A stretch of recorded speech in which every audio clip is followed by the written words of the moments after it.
Chers amis, bonjour. Bienvenue dans ce live santé. Nous allons parler d'un sujet qui est extrêmement important. Je suis en compagnie, je vais en dire deux mots à l'instant, de la professeure Brigitte Monroy, qui nous fait l'honneur de sa présence. Alors, dans cette salle, j'ai également l'honneur d'avoir à mes côtés Bertrand Soublet, qui est notre vice-président, Hervé Rosel, qui est le président du Comité du Nord. Alors pourquoi le Comité du Nord? Parce que précisément, la professeure Brigitte Monroy est professeure au CHU de Lille. Et derrière la caméra, nous avons Loris Olivier, qui est le directeur de la communication de Objectif France. Alors professeur, je me suis permis de me servir un coca, et vous me disiez à l'instant que vous préconisiez à vos patients d'éviter de trop boire. Donc Absolument, absolument. Je fais la chasse systématiquement aux petites bouteilles d'eau qui se promènent sur tous les plans de travail en dehors des repas. Parce que, voyez-vous, la vessie est un sac. Quand le sac est plein, il faut le vider. Et si on boit trop sans aller uriner, comme on doit le faire toutes les 2 heures, homme compris, eh bien la vessie se distend et c'est le début des ennuis. Très bien. Eh bien, nous voilà bien informés.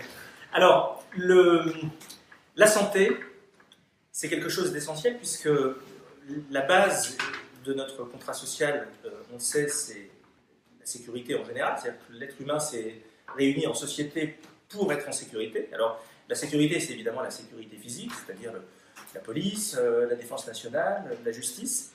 Mais la strate qui est juste au-dessus, c'est la santé. C'est-à-dire que dans une société mature, dans une société évoluée, une chose est de ne pas se faire taper dessus par ses petits camarades, mais une autre chose est de vivre en bonne santé. Et donc, c'est la raison pour laquelle on a souhaité, avec vous, qui êtes par ailleurs en charge du pôle santé du mouvement Objectif France, faire le point sur l'état des lieux de notre système de français, dont on sait qu'il était l'un des meilleurs au monde dans les années 80, dans les années 90, et que l'on a vu s'effondrer sous nos yeux. Système qui nous coûte excessivement cher, plus de 11% de notre produit intérieur brut, ce qui est bien plus cher que la moyenne des autres pays européens. Et pourtant, en face, le service n'y est pas, malheureusement. Et tout se cristallise, évidemment, au service des urgences, qui est le dernier maillon de la chaîne, où on voit, je pense que vous allez nous en parler, un certain nombre de situations qui sont extrêmement gravissimes.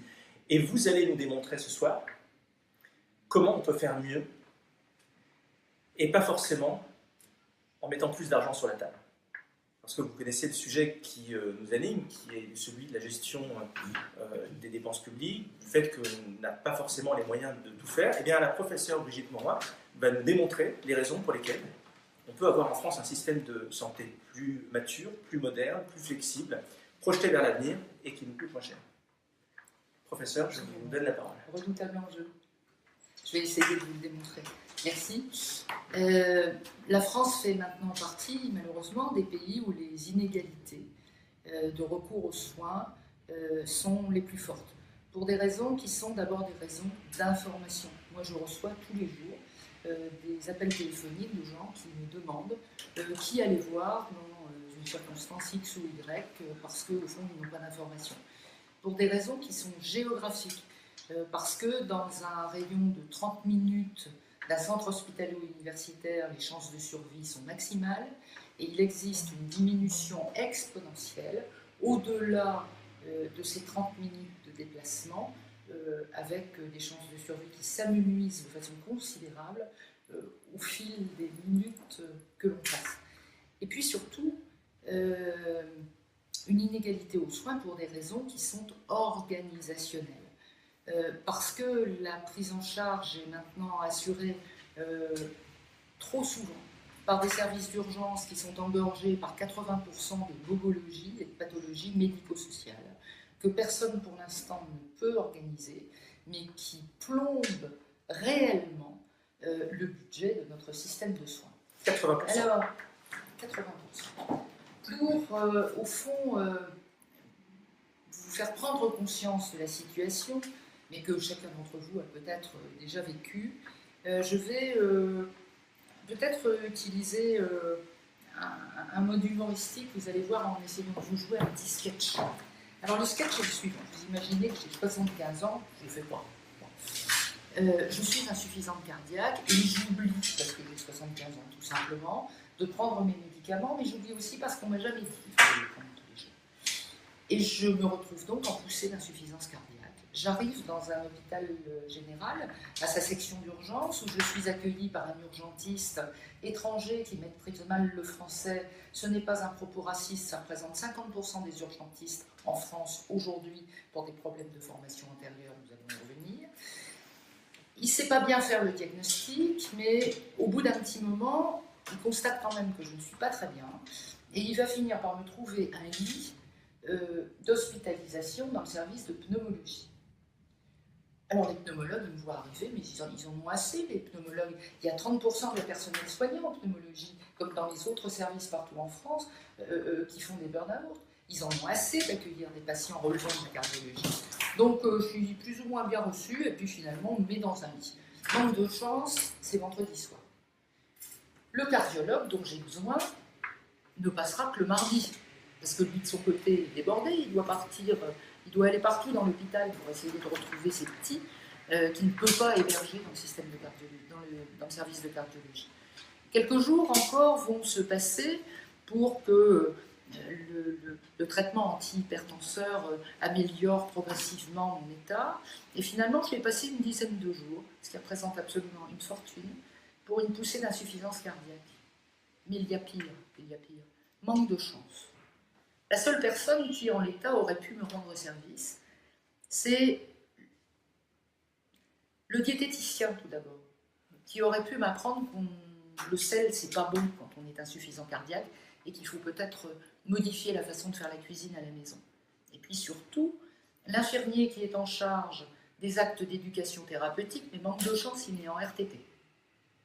Eh bien, celui-là, il aurait pu m'expliquer, alors que je suis insuffisant cardiaque depuis 10 ans et que jamais personne ne me l'a dit, que quand on était un malade chronique, il fallait impérativement observer son traitement tous les jours, parce que si on ne le faisait pas, eh bien, on arrivait évidemment à des dégradations.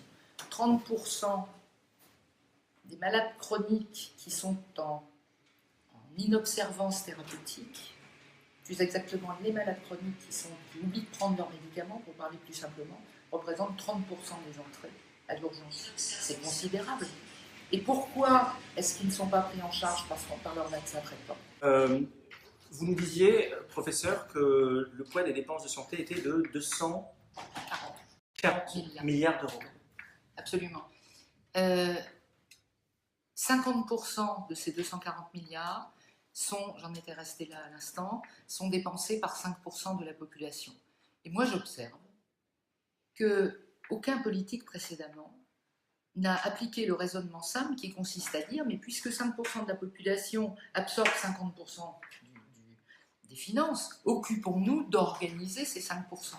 Eh bien ces 5%, ce ne sont pas les cancers, ce sont les maladies chroniques.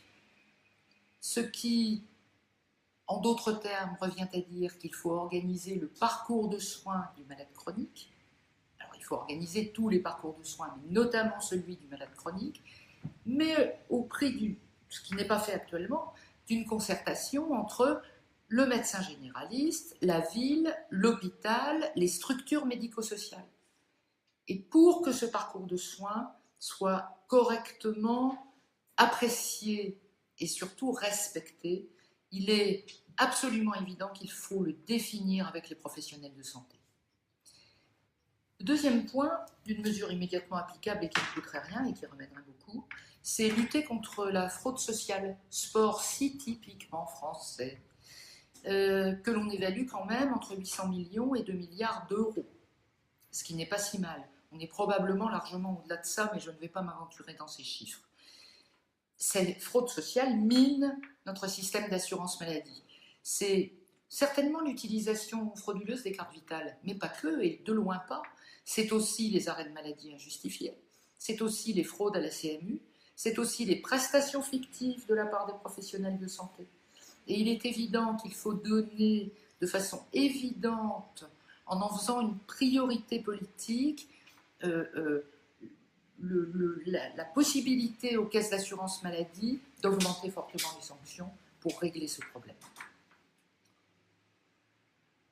Le problème des urgences hospitalières, j'ai commencé par ça avec mon petit sketch, est réellement un problème que l'on doit pouvoir régler, mais rapidement. Encore une fois, il faut la volonté politique de le faire. Il faut définitivement débarrasser les urgences de la bobologie et des urgences médico-sociales qui ne sont pas des urgences vitales. Actuellement, à la lumière de l'exemple que j'ai pris tout à l'heure, qui est malheureusement un exemple assez réel, même s'il est un peu caricatural, eh bien, les urgences déversent les malades qui ne peuvent pas faire sortir le lendemain sur l'ensemble de l'hôpital, qu'ils bloquent quelque part. Eh bien, il y a moyen de faire autrement en adossant une maison de santé pluridisciplinaire, ou plus exactement pluriprofessionnelle, ce qui n'est pas tout à fait la même chose, réfléchie par un médecin, en l'adossant à l'hôpital ou à la clinique, et en mettant dans cette maison pluriprofessionnelle des assistantes sociales qui pourront régler le versant social du médico-social, de façon à ce que ces malades soient hébergés non pas dans des structures hospitalières à proprement parler, mais bien dans des maisons de santé où ils coûteront infiniment moins cher, même si nous reconnaissons qu'il faut bien sûr les prendre en charge. On ne peut pas laisser à la rue quelqu'un qui a besoin d'une prise en charge. Il faut être clair dans le discours. Depuis une quinzaine d'années, une pluie d'or s'est abattue sur la restructuration des urgences dans ce pays, mais on ne peut pas continuer à financer les urgences en faisant des hôpitaux qui sont derrière ces structures d'urgence une espèce d'antichambre de l'urgence. Ça n'est pas la vocation d'un hôpital public. Nous avons actuellement, et j'observe quand même que notre gouvernement actuel a pérennisé cette procédure absolument effrayante d'hôpital en tension que j'avais observée l'année dernière. Eh bien, pour ne pas évidemment être en but aux critiques, il existe une procédure hôpital en tension qui fait que l'on doit dégager dans les services de l'hôpital des interventions programmées, fût-ce de la cancérologie parfois, tout simplement pour laisser la place disponible à un afflux possible mais non certain de patients qui se présenteraient à l'urgence, par exemple en période de grippe, de façon à ce que tout le monde puisse bien être sûr que les pouvoirs publics ne seront pas inquiétés parce que la grippe a été mal gérée. Non mais attendez, on marche sur la tête là. Nous avons des patients qui sont en attente de soins que l'on doit soigner. La grippe, dans 99 cas sur 100, ça se soigne chez le médecin traitant. Et si les pouvoirs publics, et je le dis vraiment de droite comme de gauche, depuis 30 ans, n'avaient pas infantilisé le corps médical, s'ils n'avaient pas dégoûté les médecins, eh bien peut-être que, je vous rappelle quand même que récemment les médecins n'avaient plus le droit de vacciner contre la grippe, ce qui est absolument effarant. Et qui c'est qui a décidé un truc pareil? Roselyne Bachelot, vous vous souvenez pas? Vous voyez qu'on n'est pas sectaire. Je veux dire, un coup à droite, un coup à gauche, quoi. Et c'est vrai que ça ne va pas. C'est ça qui ne va pas. Pourquoi est-ce qu'on ne demande pas l'avis des gens qui ont les pieds sur le terrain, au lieu de faire des projections qui sont purement intellectualisées et qui finalement aboutissent à des catastrophes? Donc la procédure hôpital en tension, moi je vous la recommande. Mais en tout cas, les urgences hospitalières, il faut les réguler par les maisons de santé, par la construction d'hôtels hospitaliers, parce que le médico-social, on peut le mettre dans un hôtel hospitalier qui ne coûte pas autant que la structure d'urgence. Point suivant, il faut structurer la silver economy. Parce que, au fond, 80%... Est-ce qu'on peut dire ce que c'est la silver economy? Regardez la couleur de mes cheveux. Vous voyez bien. C'est l'économie appliquée aux gens de mon âge. Vous n'avez pas encore atteint cet âge-là. Mais l'économie des seniors. Des seniors, mais aussi des seniors actifs. Il n'y a pas que des seniors inactifs. Et je vous fais remarquer qu'à l'heure qu'il est, ça va peut-être plus durer longtemps si on laisse Macron à la manœuvre, je vous fais remarquer que les seniors actifs ont vraiment des capacités financières considérables. Et c'est pour ça que dans Silver Economy, il y a économie. Parce que c'est une façon d'organiser la bonne façon de dépenser des seniors actifs, qui est, pour l'économie, effectivement, un appoint considérable. Bon, cette Silver Economy, il faut l'organiser. Je suis conseillère régionale dans les Hauts-de-France. Xavier Bertrand, qui est un président avec qui il est très plaisant de travailler, qui est un homme de conviction, a donné une priorité à la silver economy. On va essayer d'en faire quelque chose. Il faut l'étendre à tout le pays. Je vous le rappelle que plus de 80% des Français souhaitent vieillir chez eux. Eh bien, on a des outils qui permettent, mais à condition d'organiser les formations sanitaires et sociales dans ce sens-là, pour permettre des aides familiales efficaces et des aides techniques immédiatement utiles. Eh bien, on a la possibilité de laisser les gens chez eux en institutionnalisant les gens qui, malheureusement, sont en état de dépendance. Et ça, il y en aura bien sûr toujours. À condition d'organiser un petit peu, j'y reviendrai tout à l'heure à propos du handicap. Et pour ceux qui, justement, doivent être institutionnalisés, il serait peut-être temps de se pencher sur le financement de la dépendance.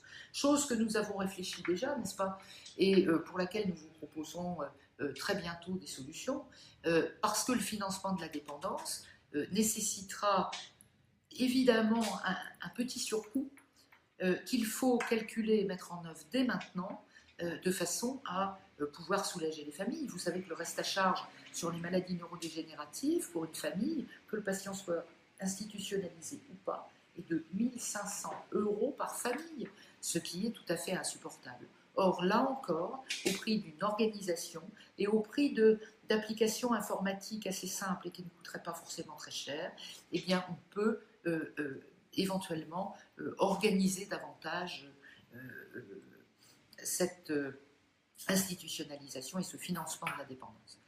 Il faut bien sûr combattre la sous-densité médicale. Je ne veux pas encore parler de désertification médicale, en développant les maisons de santé pluriprofessionnelles et les structures d'urgence pour les premiers soins. Mais en laissant une grande liberté d'organisation aux professionnels de santé. Moi, j'observe dans l'expérience que j'ai, donc il y a quelques années quand même, que les seules maisons de santé pluriprofessionnelles qui marchent sont les maisons de santé qui ont été réfléchies et proposées par les médecins. Il ne faut pas démultiplier à l'infini l'expérience de ce que certains maires de petites villes me racontent, qui consiste à acheter le bureau de tabac du coin parce que le buraliste est parti et que la petite ville est en train de se désertifier et qu'il ne reste plus de commerçants et bientôt plus d'instituteurs et bien sûr donc plus de médecins. Donc de racheter le bureau de tabac, on le retape, il est flambant neuf, il est magnifique. Mais personne n'y viendra. Les médecins n'ont pas une casquette sur la tête. Il n'appartient surtout pas à qui que ce soit d'administratif de décider du mode d'installation d'un médecin. Il faut garantir une liberté d'installation, mais c'est un autre point. Ces maisons de santé pluriprofessionnelles, elles permettront une médecine plus quantitative, moins productiviste, permettant de concilier vie professionnelle et vie privée. Et j'observe que la réorganisation des formations sanitaires et sociales doit permettre la création de nouveaux métiers qui permettront d'être des aides pour ces médecins en maison de santé. Je pense à la paperasserie à laquelle ils sont soumises, qui leur permettra de revenir vers les soins, ce qui est une nécessité. Il y a Jean-François Charat du Var qui nous pose la question suivante: qui doit supporter le coût de la construction des maisons de santé? Mais encore une fois, il faut laisser les médecins libres de leur organisation. Dans certains villages ou villes, les médecins voudront se regrouper pour, au travers d'une SCI, acheter un local et l'organiser.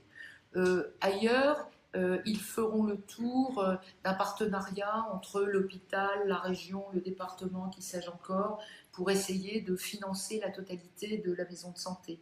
Ailleurs, ce sera une location qui interviendra sur un local qu'ils auront repéré.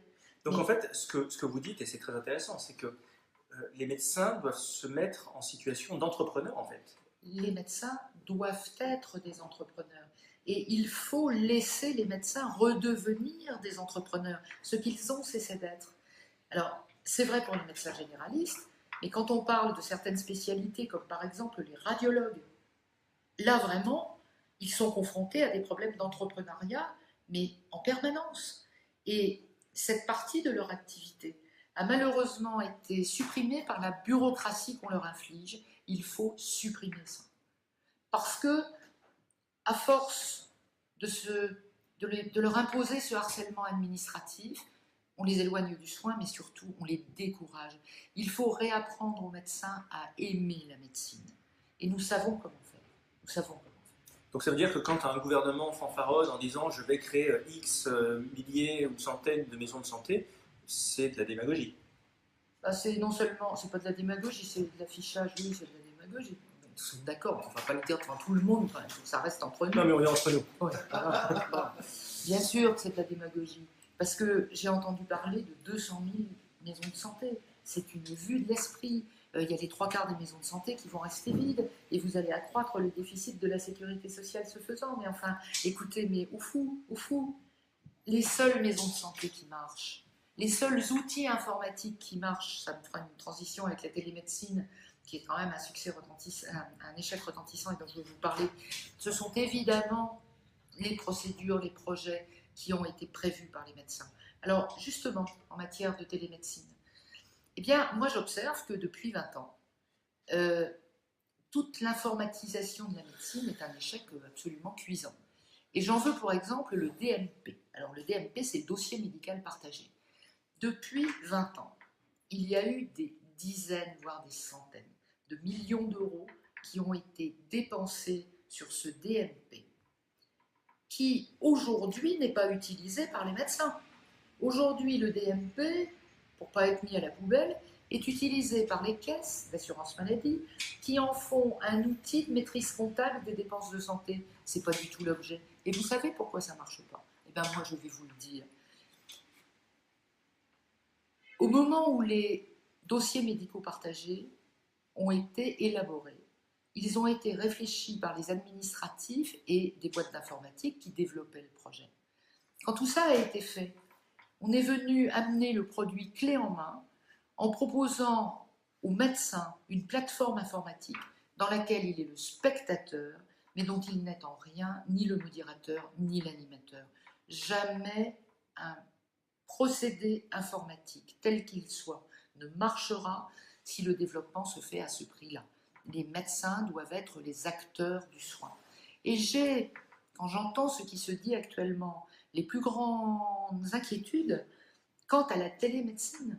Là, je vous interromps simplement, j'ai un témoignage de Carole du Var, que je salue, qui dit la chose suivante: ma commune a obtenu 300 000 € du conseil départemental pour la création d'une maison de santé, alors que le médecin et autres professions de santé n'en veulent pas. Merci Carole. Et alors, vous parliez à l'instant de bureaucratie. Comment ça se matérialise justement la bureaucratie aujourd'hui pour des professionnels de santé, et comment on peut faire sauter ce verrou? Eh bien, il y a deux questions dans la question. Ça se matérialise tout simplement par des paperasseries à remplir et à transmettre. Et qui utilisent, tenez-vous bien, 30% du temps médical. Comment ça peut se faire? C'est considérable. C'est considérable. Et puis, c'est quand même payer bien cher, au fond, des papiers que quelqu'un d'autre peut remplir. Alors, comment on peut faire pour finalement s'en affranchir? Eh bien, tout simplement par le biais des formations sanitaires et sociales, qui sont pilotées et financées en grande partie par les conseils régionaux. On peut former des nouveaux métiers, je vous en parlais tout à l'heure. Alors, j'ai imaginé, par exemple, une opératrice de saisie d'éléments informatiques dans le cadre de la consultation médicale. Bon, alors, je ne suis pas très bonne en communication, il va falloir trouver un titre plus vendeur. Hein. Ça, il n'y a pas de doute. Mais au fond, je veux dire, quelqu'un qui déchargerait le médecin de la saisie informatique qu'il doit effectuer, lui, pour les caisses, mais du coup, ce quelqu'un doit avoir un minimum de formation en médecine pour comprendre ce qu'elle doit saisir, et puis le quelqu'un, il doit aussi avoir le droit de voir les gens tout nus quand ils viennent en consultation, parce que forcément, elle rentre dans le bureau du médecin pour remplir au fur et à mesure. Eh bien, on a calculé qu'un équivalent temps plein d'opératrice de saisie de ce type peut être utilisé pour 3 médecins généralistes différents. Donc, cette opératrice de saisie est financée par le conseil régional ou le conseil départemental, plutôt qu'une maison médicale vide, pour aller soit dans une maison de santé pluriprofessionnelle où il y a 3 médecins, soit pour faire le tour, selon un calendrier préétabli avec eux, 2 médecins qui sont dans un rayon raisonnable de 10, 20, 30 km, et elle pourra comme ça remplir les papiers de 3 médecins. Et pendant ce temps-là, le médecin il pourra soigner, parce qu'au fond c'est ce qu'il a choisi, c'est soigner. Pour revenir à la télémédecine, la télémédecine doit garantir bien évidemment une offre de téléconsultation sur la totalité du territoire. Mais encore une fois, pour que ce ne soit pas un échec au même titre que le DMP, il faut bien évidemment... Dossier médical personnalisé. Partager. Partagé. Il faut bien évidemment que les médecins soient les acteurs de la télémédecine et qu'ils participent à l'élaboration de l'outil. Mesure immédiatement applicable, il faut renforcer la protection sociale des médecins. Il faut revenir sur les 90 jours de carence. Il faut accepter les congés de maternité. Ce sont des petites réformes. D'ailleurs, les congés de maternité, je pense, vont être revus par le gouvernement en place. Mais il faut surtout réformer le code de déontologie vers un droit d'exercice multisite déclaratif. Revoir le contrat de collaborateur libéral et laisser la liberté d'installation aux médecins. Je ne suis pas sûre d'avoir été compris par tout le monde là, mais je me réexplique un peu mieux. Quand un médecin généraliste prend un remplaçant, il n'a le droit que de prendre un seul remplaçant et pas 2. Eh bien, il faut revoir ça. Vous voulez dire sur un temps défini ou en général? Mais dans les deux cas, je m'explique. Le médecin généraliste qui vieillit un peu, a beaucoup travaillé pendant toute sa vie, il voudrait peut-être prendre le mercredi après-midi et le vendredi après-midi. Manque de chance, il prend un remplaçant, mais le remplaçant, il n'est pas libre le mercredi et le vendredi parce que le remplaçant, il est en cours d'études, par définition. Il ne peut pas prendre 2 médecins pour assurer les 2 jours différents? Non. Eh bien, non. Donc ça, c'est une réforme qui est immédiatement applicable, qui ne coûterait rien, qui ne dérangerait personne. Qu'est-ce qu'on attend? Il faut offrir, alors réformer le code de déontologie vers un exercice multisite déclaratif. C'est-à-dire, il faut laisser aux médecins la possibilité d'exercer sur plusieurs sites. Un médecin n'a pas le droit d'exercer ici à Paris et en même temps à Nanterre ou en même temps ailleurs. Il doit exercer toujours dans le même lieu. Et si on veut favoriser la mobilité des médecins et lutter contre la désertification médicale, on peut très bien admettre qu'un médecin donné consulte dans une petite ville le matin et puis qu'il aille dans une autre ville l'après-midi. Ça fait au moins une présence médicale, bon, plutôt dans le village que dans la ville, ça fait au moins une présence médicale et les gens sont contents de ça. Ils ne doivent pas faire 50 km pour aller à l'hôpital. Et pour l'instant, ce n'est pas possible. Donc ça, il faut absolument le revoir. Et il faut laisser, encore une fois, la liberté d'installation aux médecins. C'est un élément qui est essentiel. En tout cas, Jean-Luc Debac du Morbihan nous dit qu'il est ravi de vous entendre dire qu'il faut redonner du sens et que les médecins doivent être au cœur de toutes ces décisions. Mais je pense, et je pourrais même aller plus loin, mais dans le temps imparti, je vais être un petit peu trop bavarde, mais si Rafik Smati m'y autorise, je reviendrai. Je pense qu'il y a une quantité de propositions à faire qui, encore une fois, ne coûtent rien, mais iraient dans le bon sens. Je vais parler rapidement, parce que le temps passe, je pense. Je vais parler rapidement du handicap. Simplement pour dire une chose, je n'aurai pas le temps de détailler davantage. Il faut reconnaître aux parents et aux aidants des handicapés un droit à la formation. Il faut aussi leur reconnaître un droit au répit. Et il faut enfin donner un statut familial aux aidants des handicapés. Ça n'existe pas pour l'instant et c'est au fond la seule chose qu'ils réclament. C'est indispensable et ça ne coûterait pas grand-chose. Vis-à-vis des dentistes, j'entends dire... J'ai une question de Henri Palerme qui me pose la question suivante. La France, aujourd'hui, parvient-elle à attirer des sommités médicales?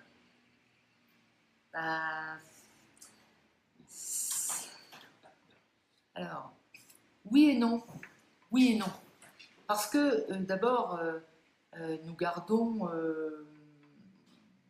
la réputation d'une terre où la santé était vraiment un emblème de la société dans les années 80-90 dont vous parliez tout à l'heure. On ne peut pas dire, moi dans l'expérience que j'ai, je suis navrée de le dire en public, mais je crois qu'il faut être raisonnable et il faut dire les choses comme elles sont. Moi je suis navrée de dire que dans mon environnement proche, je vois des professeurs de CHU être recrutés, qui en Italie, qui en Suisse, qui en Espagne. C'est dramatique. C'est dramatique. Pourquoi est-ce qu'ils partent ? Parce qu'aujourd'hui, un chef de service hospitalier n'a plus le droit de choisir ses infirmières, ses secrétaires, son cadre infirmier. C'est le directeur de l'hôpital qui le choisit. Eh bien, tant que la France aura un système de santé gouverné de cette façon, les médecins baisseront les bras et partiront. Et ce sera bien fait. Il est temps que le citoyen se rende compte que le politique, en voulant asseoir le pouvoir administratif, c'est-à-dire en voulant casser le pouvoir médical, pour des raisons qui sont légitimes que je ne discute pas, est en train de jouer avec la santé de la population. Et c'est une volonté politique qui est nécessaire, et non pas de l'argent, Alors sur la question du numerus clausus, justement.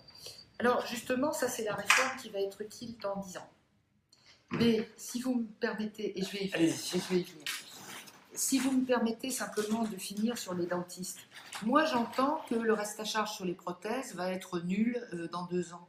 Eh bien c'est très bien, je suis très contente, mais c'est pas l'objet. Ce que les dentistes nous disent, il faut les écouter, bon sang. Ce que les dentistes nous disent, c'est que 70% de leur activité représente 30% de leur chiffre d'affaires, parce qu'en l'absence totale de prévention, ils sont obligés de traiter des caries et faire des soins gingivaux, des soins de gencives.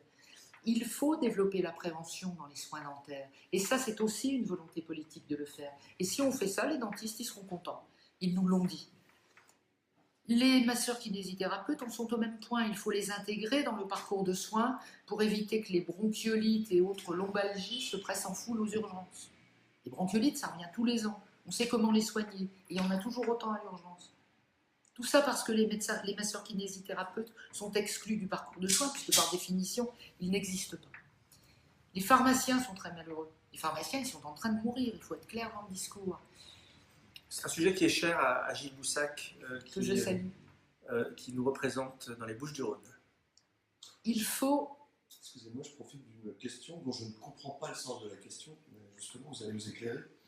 Jean-Marie pose la question, à votre avis politique sur les ARS. C'est quoi les ARS ? Les ARS sont les agences régionales de santé. Alors, si vous permettez, je vais d'abord répondre sur les pharmacies et ensuite sur les ARS. Sur les pharmacies, je pense qu'il y a un problème financier à revoir parce qu'il y a un problème de marge qui s'érode qu'il faut manifestement revoir. Mais au-delà de ça, il faut, si les pharmaciens, je le crois vraiment et je ne le dis pas parce que je suis médecin, si les pharmaciens restent dans leur officine, ils sont morts. Il faut que les pharmaciens acceptent de sortir de leur officine. Et les médecins sont d'accord pour partager un certain nombre de soins avec eux. Par exemple, on pourrait très bien imaginer partager l'éducation thérapeutique avec les pharmaciens, à condition, c'est les médecins qui le demandent, que l'éducation thérapeutique soit dispensée sur prescription médicale. On ne va pas déshabiller les médecins pour habiller les pharmaciens. Il faut essayer de trouver un système qui soit équilibré, dans lequel tout le monde se retrouve. Et puis, il y a aussi une fonction de prévention que pourrait jouer le pharmacien en allant au domicile du patient, parce que sinon, vous savez, le patient, il n'est pas bête. Il a Internet, il va commander les médicaments sur Internet, il les aura le lendemain. Sur Amazon, il peut faire ça. Et donc, il faut que les pharmaciens soient conscients de ça. Eh bien, le pharmacien pourrait très bien aller au domicile du patient et essayer d'avoir une action d'évaluation de santé sur l'air, sur les conditions environnementales, sur l'air ambiant, sur l'observance des médicaments, faire un peu d'éducation thérapeutique. Ce serait remettre les pharmaciens dans la logique du parcours de soins et ce serait d'abord les rendre plus heureux, parce que là je crois qu'ils ont des problèmes et je comprends, et puis aussi leur permettre de ne pas faire faillite, quoi. Il y a beaucoup de pharmaciens qui font faillite aujourd'hui. Il y a quelques exemples de regroupements qui sont intéressants. J'en ai vu un dans l'île de la Réunion qui est absolument génial. Mais c'est vrai qu'un pharmacien qui fait, je crois, 8 ans de médecine, qui est docteur en pharmacie, en finit par faire une grande partie de son chiffre d'affaires en produits de beauté et en huile de bronzage. C'est quelque chose de contre-nature. C'est pour ça qu'il va mourir. Parce que les huiles de bronzage, excusez-moi, elles sont moins chères chez Auchan. Je ne fais pas de publicité. Donc il faut trouver une solution. Et puis, deuxième excuse de ma part, peut-être que, au fond, le pharmacien est sous-utilisé, il mérite mieux que ça, il pourrait nous aider. Enfin, attendez, les vraies officines de pharmacie avec la fabrication de produits, de pommades, etc., un peu d'herboristerie, pourquoi on ne recréerait pas ça dans les pharmacies, puisqu'au fond, si l'on veut remettre le médecin généraliste au cœur du dispositif, il va se mettre à represcrire ce genre de médicaments qui sont tombés en désuétude. Pourquoi? Parce qu'ils ne coûtaient pas assez cher. Ils ne coûtaient pas assez cher, mais s'ils étaient efficaces, évidemment, il faut les faire revenir. Alors, je vais me permettre de passer rapidement. Je vais répondre sur l'ARS parce que j'ai à dire, mais ça fait partie des réformes de structure. Les réformes de structure, elles seront efficaces dans 10 ans. C'est maintenant qu'il faut les faire. Et vision long-termiste de la politique qui est très chère, vous le savez, à Objectif France. Absolument, absolument. Et vous avez à très juste titre parlé du numerus clausus. Le numerus clausus, il doit être non pas abrogé, parce qu'on ne peut pas avoir un afflux considérable d'étudiants en médecine dont on ne saura que faire. Il doit être régionalisé. Il doit coller aux besoins des territoires. C'est-à-dire qu'il faut étudier territoire par territoire quels sont les besoins en médecins. Alors, je vais encore vous dire une remarque, une constatation qui me stupéfie. Depuis, le numerus clausus a été instauré en 1974. Vous reconnaîtrez avec moi que ça fait un bail, hein, et puis que depuis 1974, des gouvernants se sont succédés. Et la donne démographique n'était pas la même. La donne démographique n'était pas la même. Mais depuis cette période, où on a eu une inflation constante tous les ans des étudiants en médecine, il n'y a pas un politique qui a proposé un jour de créer une commission qui, aujourd'hui, réfléchirait pour savoir de combien de médecins on aurait besoin dans 10 ans. Alors ça, les bras m'en tombent, j'espère que les vôtres aussi. Parce oui, que ils sont déjà bien en place. Si on veut avoir le nombre de médecins utiles, et pas plus, et surtout pas moins, eh bien, il faut se demander aujourd'hui quel sera le besoin dans 10 ans. Et on peut répondre, on a les outils pour répondre. Eh bien, sortons-les, ces outils, pour adapter le numerus clausus aux besoins de dans 10 ans.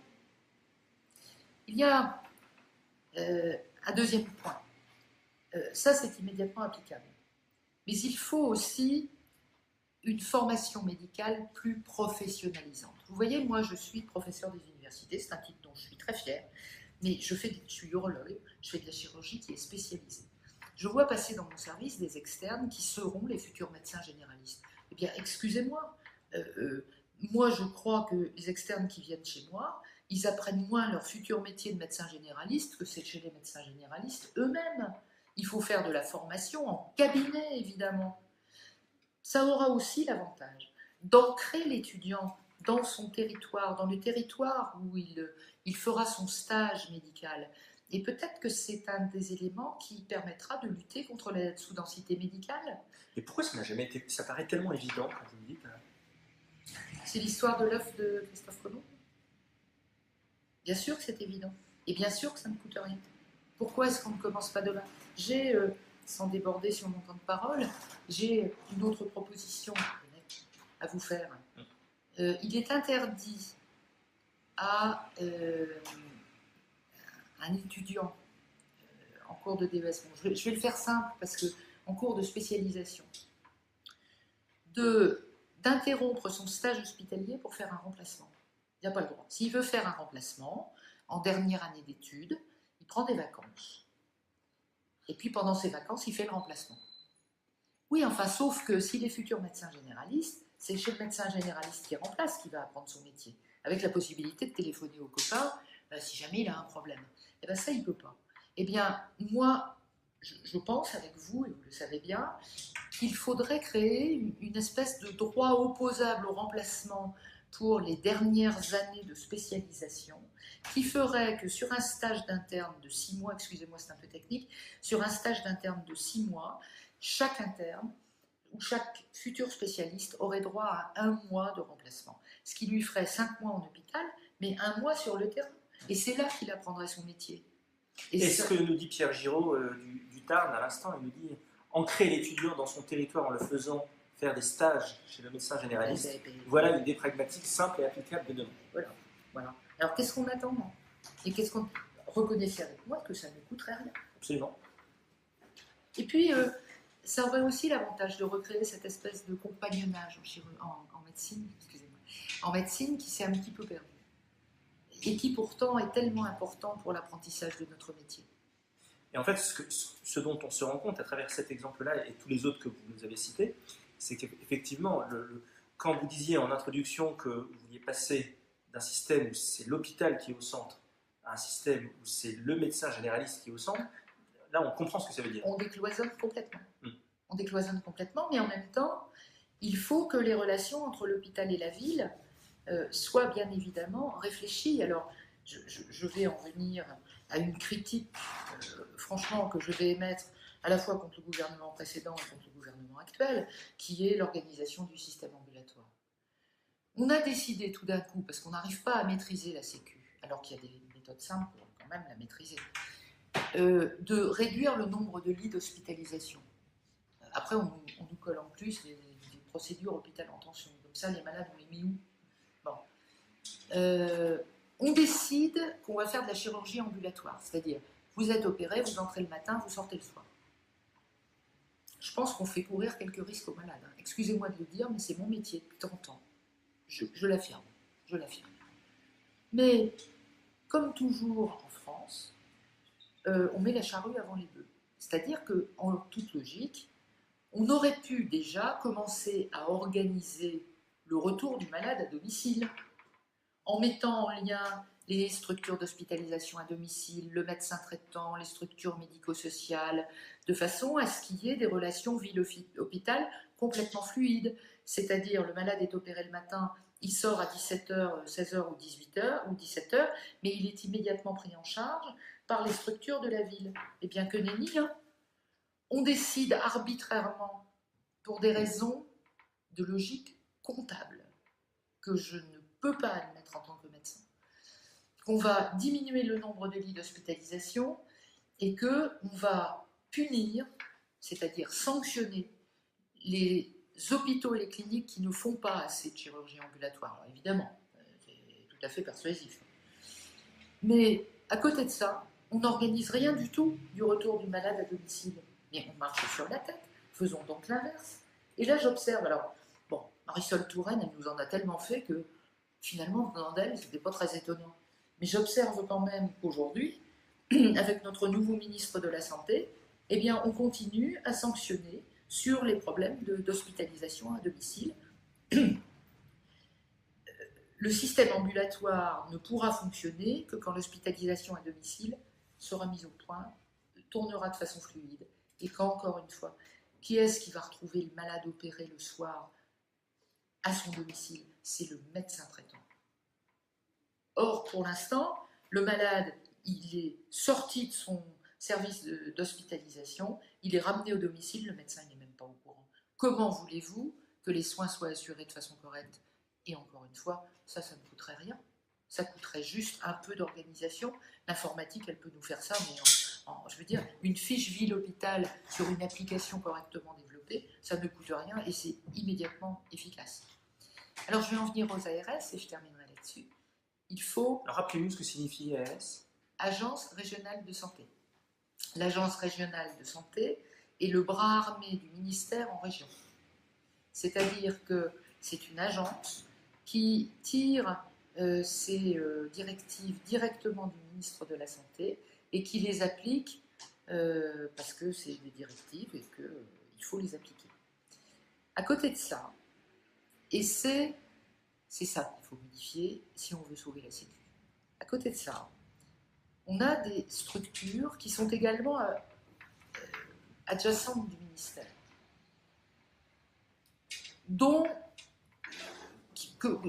auquel je vais donner le nom générique de caisse d'assurance maladie pour que tout le monde comprenne. Eh bien, je peux vous dire que de la même façon qu'il faut faire cesser la guerre stérile entre le public et le privé, il faut faire cesser la guerre stérile entre l'ARS et la caisse d'assurance maladie. Il suffit que l'un prenne une décision pour que l'autre, justement, ne la prenne pas. Et donc, on a une espèce de système. Si vous voulez, la décentralisation s'est arrêtée à mi-route. La vraie décentralisation, ça aurait été de faire des ARS autonomes en région qui s'adaptent aux besoins du territoire. Mais la décentralisation avait du bon, mais elle n'a pas été poussée à son terme. De sorte qu'on garde un système bicéphale, et comme vous le savez, les systèmes bicéphales, ça ne marche jamais. Alors, en dehors de ça, la sécurité sociale est un des deux piliers de notre pacte social français. C'est ce pilier qui permet le maintien de l'égalité aux soins. Il faut absolument le préserver. Le budget de la sécurité sociale est considérable. Il ne faut pas remettre de l'argent. Par contre, il faut essayer d'organiser mieux pour essayer d'en dépenser moins et de le redistribuer sur les postes où c'est utile. Vous voyez, en organisant mieux, on trouve l'argent nécessaire pour payer l'opératrice de saisie informatique de données de santé. Il faut vraiment trouver un équilibre. La Sécu, actuellement, est constituée de 4 branches qui ont des problématiques qui sont complètement différentes et qui donc devraient être gérées par des ministères différents. Vous observez que la sécurité sociale, au fond, n'a pas de ministère. La sécurité sociale, elle n'est pas gérée. Elle est... eh bien, il y a des arbitrages qui sont faits entre le ministère de la Santé et Bercy, et le ministère de la Famille et Bercy, et le handicap et Bercy. Bon, finalement, c'est toujours Bercy qui gagne, donc ça, déjà, ça ne va pas très bien. Mais en plus, il faudrait réorganiser la sécurité sociale en lui gardant 3 branches qui sont essentielles. La branche famille, mais la branche famille, il ne faut pas la bouger, elle se suffit à elle-même. Si on ne lui avait pas coupé les vivres en 2009, elle serait finalement pas en déficit, il n'y aurait pas de souci. C'est la branche maladie qui pose problème. Et la branche maladie, il faut la réorganiser en la remettant sous la gouvernance directe du ministère de la Santé, qui pour l'instant n'a finalement pas de possibilité sur elle. Et ça, c'est quelque chose qui ne va pas. Une fois qu'on aura fait ça, moi je voudrais, et si j'ai un seul message à délivrer ce soir, c'est celui-là. Je voudrais que tout le monde soit bien conscient, au travers de toutes les âneries qu'on entend parfois sur la sécurité sociale, je voudrais que tout le monde soit conscient du fait que 3% de salariés en plus remettent la Sécu à l'équilibre. Et donc il faut arrêter de nous dire que la Sécu, par un espèce de mécanisme de fatalité, va devoir disparaître au prix des mutuelles. Je ne suis pas d'accord. Je ne suis pas d'accord, et je crois que l'on peut demander solennellement à notre président de la République de s'occuper de créer des emplois pour sauver la Sécu. C'est tout simple. 3% de salariés en plus, c'est quand même pas énorme. Une fois qu'on aura fait ça, il faut que ce ministère de la Santé, ce nouveau ministère de la Santé, il faudrait qu'en plus de gérer la Sécu, il crée une agence ou une structure qui soit très élargie et qui regroupe la sécurité sociale elle-même, les mutuelles, les ARS, agences régionales de santé, la haute autorité de santé. Bon, bref, je vais vous donner des cibles, là je vais m'arrêter, je vais vous donner tous les cibles possibles, en vous disant qu'en fait, il faut faire une gouvernance qui soit partagée par tout le monde, mais surtout, que dans cette gouvernance, on fasse entrer les médecins, parce que c'est eux qui sont sur les terrains et qui savent ce dont ils ont besoin. Et à ce prix-là, on pourra sauver la Sécu. Pourquoi le système des mutuelles exclusif n'est pas bon? Pour une raison simple. Il existe actuellement, au travers de multiples dispositifs, 5 mutuelles en France. Vous vous rendez bien compte qu'on aboutit à une situation quasi monopolistique des mutuelles. Eh bien, demain, vos cotisations augmenteront au prétexte qu'il n'y a plus de malades. Et on perdra complètement ce qui a fait la qualité humaine de notre société depuis 1945, qui était cette possibilité que chacun contribue selon ses moyens pour assurer le bonheur, en l'occurrence la bonne santé de tous. Je suis viscéralement attachée à ce système et il faut le préserver. Nous devons tendre vers ça. Alors, je crois que j'ai bientôt épuisé mon temps de parole, mais juste encore 2 petits mots. Il faut renouer avec l'excellence de la recherche. Il faut qu'elle redevienne le fer de lance de l'innovation. Il faut favoriser la création de partenariats publics-privés. Les chercheurs, comme les professionnels de santé, sont engloutis sous la bureaucratie. Je vous assure, je suis chercheur INSERM moi-même, je sais de quoi je parle. Je vous assure que pour faire de la recherche en France aujourd'hui, eh bien c'est un vrai parcours du combattant. Je vous l'affirme. Ça n'est pas normal. Laissons les cerveaux s'exprimer. Laissons les chercheurs chercher et, si possible, trouver. Et actuellement, ils en sont empêchés. C'est clair et net. Il faut, dans ce cadre-là, parce que c'est la recherche qui nous l'amènera, redévelopper des axes sur les maladies neurodégénératives, sur le plan autisme, sur les maladies rares, ce qui permettra également d'aider le handicap. Il faut, et je terminerai par là parce que c'est ce qui me paraît le plus important, mieux prévenir. Et quand je dis mieux prévenir, c'est pour ne pas être désagréable, parce que j'observe que depuis 30 ans en France, il n'y a eu aucun développement de la prévention. Et ce qui plombe les finances de la sécurité sociale, c'est cette absence de prévention. Donner une pomme aux gamins tous les midis dans les cantines, excusez-moi, les maires de ville s'en servent, mais c'est pas ça de la prévention. Je vais vous expliquer ce que c'est que de la prévention. Je pense que c'est un concept simple. L'infarctus du myocarde tuait beaucoup dans les années 70-80. Les chercheurs se sont emparés du problème et il y a eu beaucoup d'études qui ont permis de conclure qu'il y avait 7 facteurs de risque pour l'infarctus, qui sont l'obésité, le stress, le tabac, l'hypertension, le cholestérol, etc., etc. Les chercheurs sont arrivés à la conclusion que quand un certain nombre de facteurs de stress étaient réunis, l'infarctus arrivait quasi dans l'année. Ils ont appliqué ces recherches à la population. Et je vous fais observer que l'infarctus du myocarde a diminué. Pas l'accident vasculaire cérébral, mais l'infarctus du myocarde. Il a diminué. Eh bien, qu'est-ce qu'on attend pour faire pareil avec les maladies dégénératives? Ça, je vous en parlerai quand je reviendrai vous parler de cellular économie, mais on peut faire exactement la même chose pour les facteurs de risque des maladies neurodégénératives. On le sait. Et la prévention d'aujourd'hui, écoutez, la maladie d'Alzheimer fait peur, et je le comprends.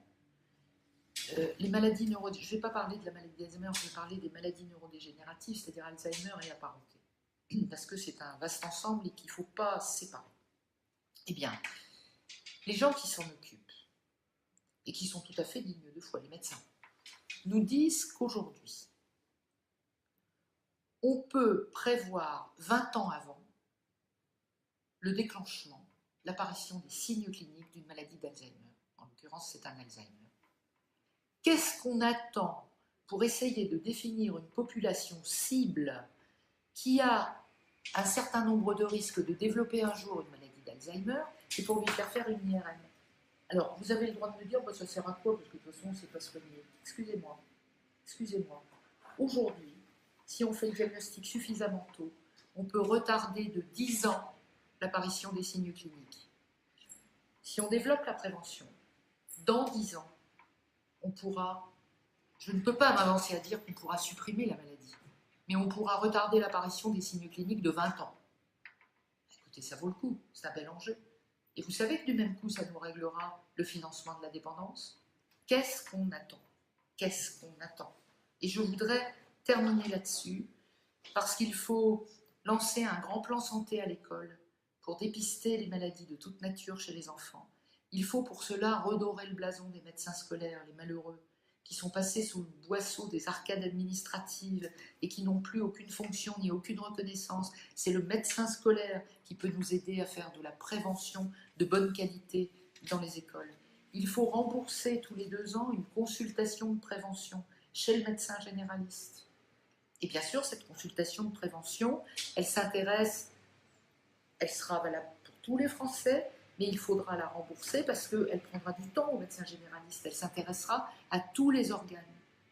Et vous voyez que, au fond, l'application de ces principes dont j'ai encore énormément de choses à dire, mais la plupart de ces principes, de ces préconisations sont quand même extrêmement simples. Eh bien, c'est en les appliquant du mieux que nous pouvons, que nous pourrons construire avec les professionnels de santé pour le bien du patient, le système de santé du XXIe siècle, soucieux de préserver la qualité des soins et son égalité d'accès, solidaire et efficace, innovant et généreux. Je vous remercie. Merci. Professeur. C'était passionnant. Je pense, chers amis, que vous avez un aperçu de ce qu'est en train de préparer le professeur aux côtés de Objectif France, un vrai projet sur la santé, disruptif, un vrai projet de transformation. J'emploie le mot du président de la République et du gouvernement, mais qu'ils emploient souvent à tort, parce qu'ils parlent de transformation pour ne rien transformer. Là, ce que vous avez décrit, c'est un projet de transformation, et notamment sur la sécurité sociale. Alors, il y a plein d'autres sujets qui restent en suspens, évidemment. Il y a eu des questions tout à l'heure sur l'intelligence artificielle, sur le transhumanisme, sur toutes ces questions-là. Je vous propose d'y revenir lors d'un prochain live, parce que c'est un sujet qui est passionnant. Le général Bertrand Soubelet se joint à moi pour vous remercier de votre présence au sein d'Objectif France en général et parmi nous aujourd'hui en particulier. Merci à Hervé Rosel qui a fait le déplacement de Lille avec vous. Et merci à Loris qui nous a accompagnés tout au long de ce live. Et puis, par-dessus tout, merci à vous et à très vite. Bonne soirée, à bientôt. Au revoir.